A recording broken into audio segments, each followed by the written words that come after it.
Good afternoon, viewers. Welcome back to another edition of the Regional Review. My name is Enzo Amuele, the correspondent for Namibia Media Holdings in the Central North. Before we head right into things, please do stay tuned.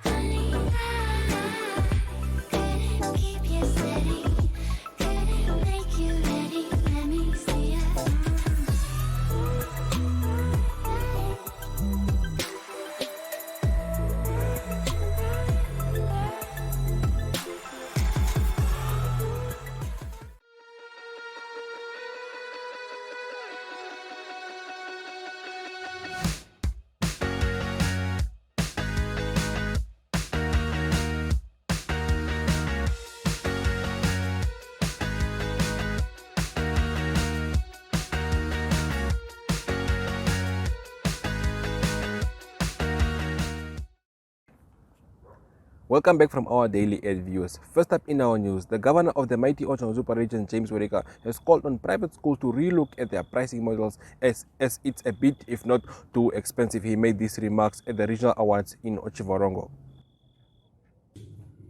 Private schools. Private schools, you are good, you are performing well, and everything else is moving closely. But one of the key concerns is the pricing factor that you have in your schools. It is a cause of concern that private schools' funding model is a bit, if not expensive. We are talking of private schools. Yes, they render service optimally. There are a number of things that need to be done. But please, your pricing model is a cause of concern to some parents who came to our offices and say, can the private schools not really look into their pricing models to become more affordable? Yes, you have a responsibility to run a good school like that. At that level, you need a pricing model. You need finances to run it. But can it be in congruence with the economic situation of the country and that of the region in terms of Africa? So look into your pricing models. We are not saying deliver mediocre service. We are not saying reduce your performance. But the pricing is very critical. Let it not be a scaring price, but let it be an attractive price. Because we need more performers. We need more Namibians that are educated. But please be cost-friendly in your pricing model. Well, it is indeed a concern in this economic crisis that we find ourselves in as a country. But next up, viewers, we take a look at the chairperson of the Otshonzupa Regional Council, Marlene Bakera, who raised concerns of drug and alcohol abuse in schools and says that schools are being used as hotspots. Having a very serious problem of drugs in our schools. They've become hotspots. Our learners are, some of them, sent to deliver drugs, selling drugs. Then we have what you call these things that they are sucking, the whiskeys. And they are all illegal substances that are on our school grounds. Now, if we do not tackle that, how do we are going to get the results that we are desiring? I'll make a plea to the regional office to start supporting the principals in terms of that as well, the discipline in schools. Our schools are falling apart because of lack of discipline. Our schools are falling apart because of lack of parental involvement. And those things need to be addressed. We can have our beautiful plans, but if we do not address the key issues in schools, we are preparing ourselves for failure. Start with compulsory studies, like in the past. Bring compulsory studies back to the schools.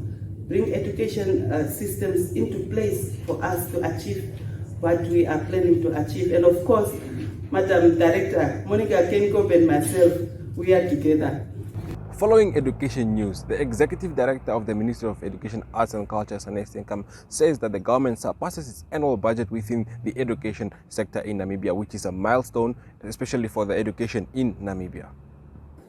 Ladies and gentlemen, the government of the Republic of Namibia, on an annual basis, surpasses the benchmark that is internationally accepted in investing in education. Between 13 to 20% of a national budget should go to education. And this government of ours, on an annual basis, surpassed that.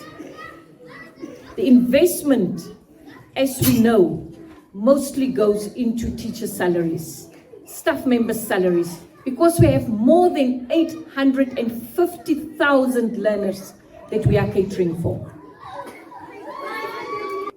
With 14 regions and more than 1,950 schools, we do compete for the capital project, for the development budget, for the construction of basic sanitation, basic education facilities, and good quality schools.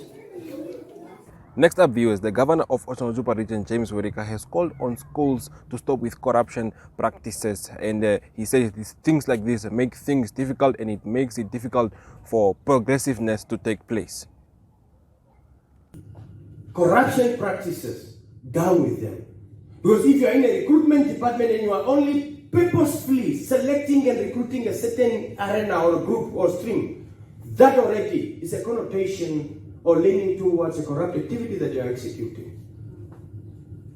Look into that. Madam Mutenda, the schools have what we call the School Development Fund, I understand. I understand sometimes there is no accountability to some of these monies, how they are spent. Some school principals have taken this money to become an element or a tool or a weapon to be ushered against certain targeted teachers or individuals in the school fraternity. If that's the case, let's desist from that. But where you are doing good, improve on it.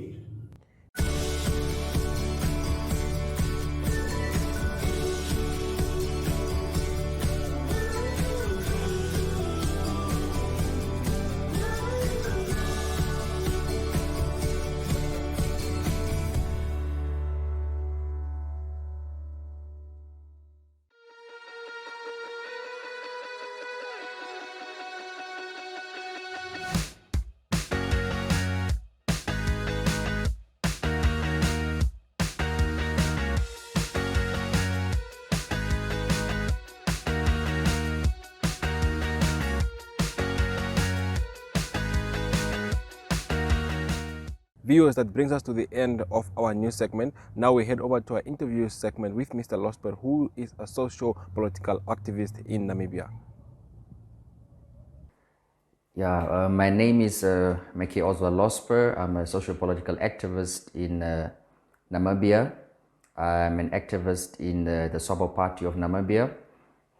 Basically, why I joined activism is the lack of opportunities that the youth are facing today, the exclusion of the youth as far as the economic affairs of the country is concerned, the political involvement of the youth, basically. So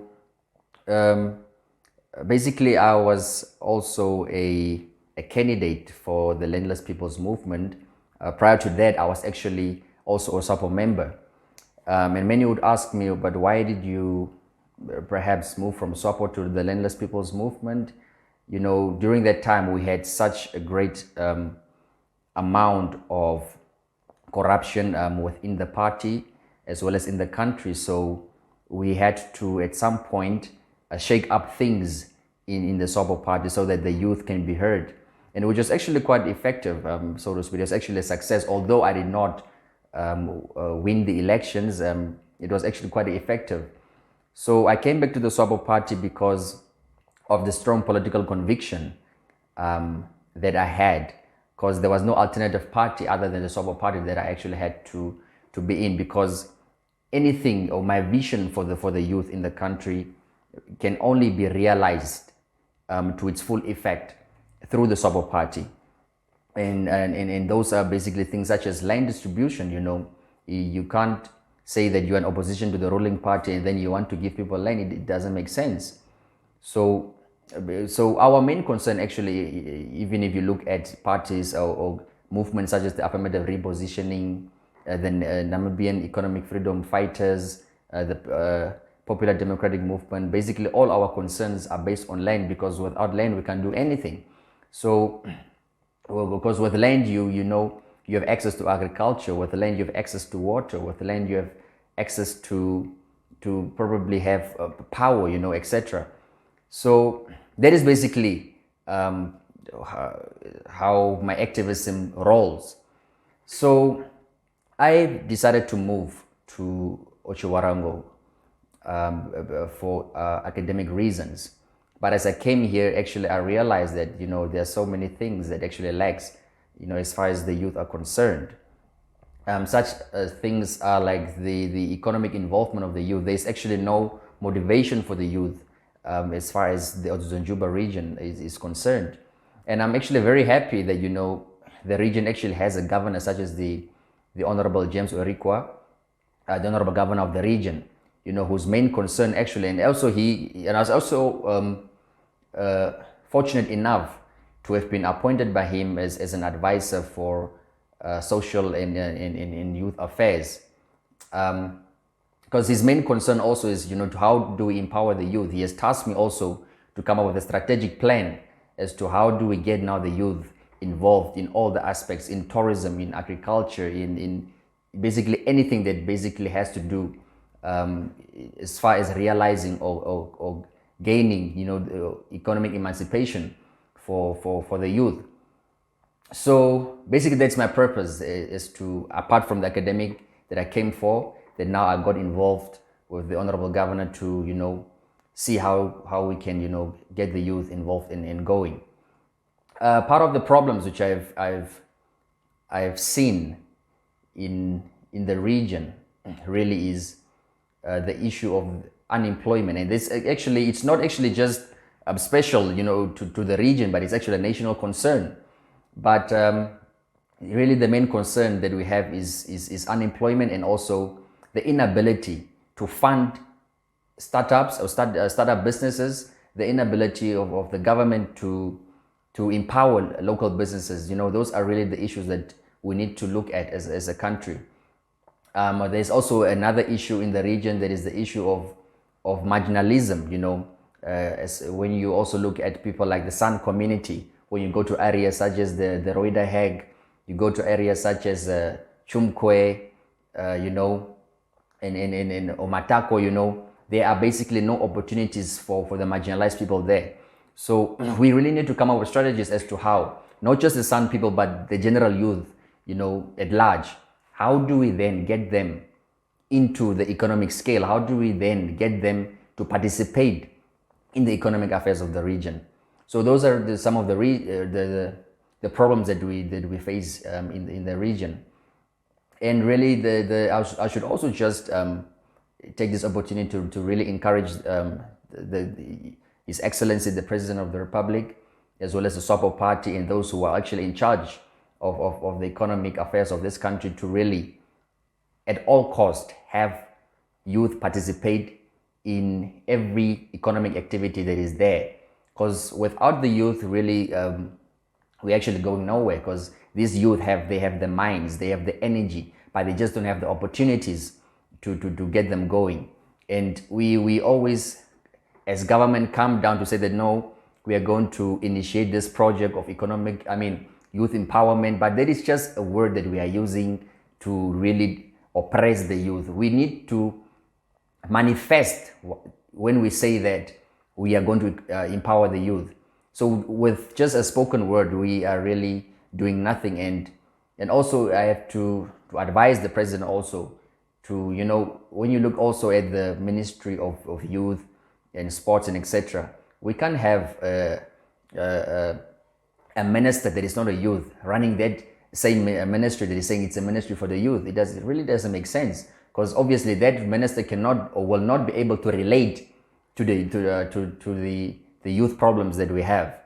So the budget needs to really be allocated. It needs to speak sense, to say that if we are going to empower the youth, what are the projects that the youth are having? How can we fund these projects? How can we fund the startup businesses? How can we create employment for the youth? So yeah, it is basically part of my activism. Yeah, and I just want to thank you for this opportunity, and God bless you. Shalom. Well, it is indeed impressive to see the youth involved in politics and the current affairs of the state. Viewers, next up we head over to our weather report for the day.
Okahanya's weather is sunny and pleasant and mild at the moment, while Chivrongo is currently sunny and pleasant with patchy clouds expected as from Sunday. The same goes for Tume.